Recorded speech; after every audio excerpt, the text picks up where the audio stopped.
of nature, all of life, other people are simply a reflection of ourselves, okay? If something's making us angry, it's not them that's making us angry. They are pointing back, reflecting back something in ourselves that we got to look at, right? So we start to ask the question, why is this happening for me instead of why is this happening to me, okay? Why does everyone else book except for me? How come she gets a Broadway show and I don't? How come this person's already famous and I'm not, right? Like that's happening to me. That's victim mentality. That's, I don't have any control in this. I don't have any power.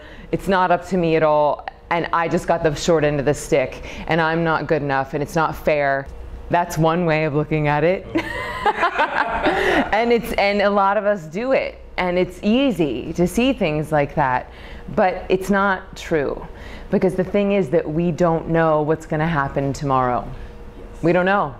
We don't know what's going to happen next week. We don't know what's going to happen 2 months from now. The future, the how and the when is not our business. What is our business is getting really specific with the what. What do we want to create and why? The why is also very specific. Okay, what do we want to create and why? And then the how and the when is not our job. Because here's the thing, right now, this present moment is the future in the making. So if right now we're fully engaged, if right now we are present, and if right now we are leading with creation and generosity and love and compassion for our friends that are booking, then that will cycle, that's gonna cycle back, right? Because right now we're planting the seeds that are going to be sprouting in the future. And you have been, and I know that you have been planting seeds and growing and leading with creation and investing in yourself and in your creativity and in your artistry.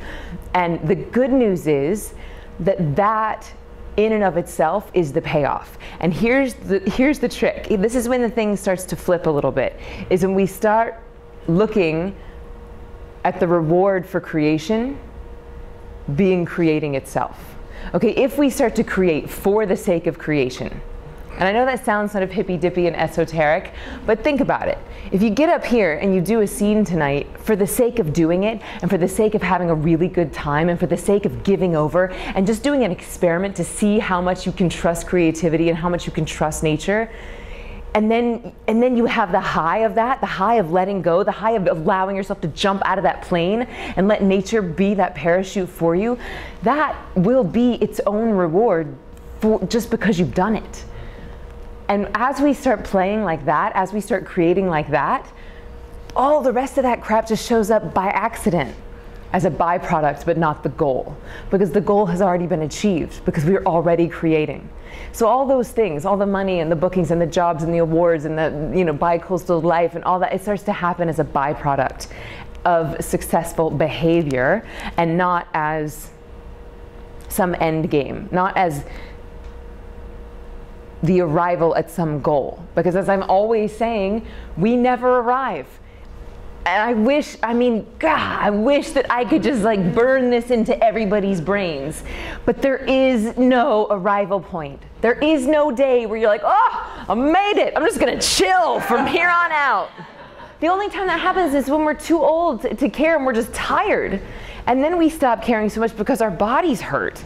But that is not the time that you want to let yourself off the hook and give yourself permission to start enjoying your life. It's just because your body hurts too much to care. That's not, no, now is the time to enjoy your life. Now is the time to create for the sake of creating. Now is the time for you to trust that goodness is on the way because you're already living in goodness right now and you've been investing in goodness and creation up until now, right? So when someone says that to you, well, why aren't you booking? You're like, oh, I am. It's on the way. It is on the way. And you know what? That person isn't auditioning every day. They're not in the fire anymore. You know why? Because it was probably too scary for them. They were probably an actor before they became whatever they are now. Yeah. Okay. Thanks. You're welcome.